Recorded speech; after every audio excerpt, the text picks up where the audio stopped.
Hi, Rosalinda Vieira out here in the community, and as you drive around Ceres you may see some of these signs, and a lot of you had asked me about road improvements. How does that work? How do I get my road improved? So there's a couple of things that I want to explain just so you can kind of quickly understand how that works. So a lot of that funding does come from StanCOG, and this year we got approximately $1.3 million to work on road improvements.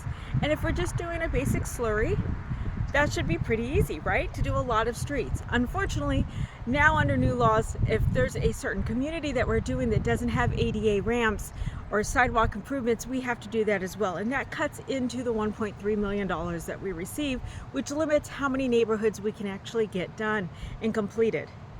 So each street does usually have a grading based on when it was last paved or slurried or updated.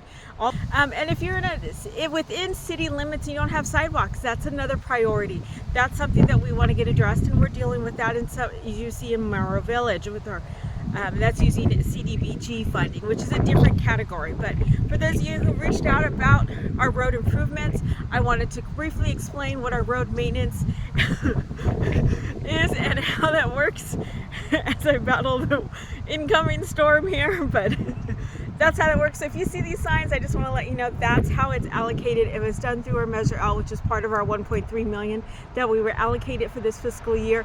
It will come up once a year, so you'll see the funds come up on a council meeting in Ceres, because I do represent the entire city of Ceres, and that's what I'm here for. But I appreciate you, and I'm out in the community getting you your answers.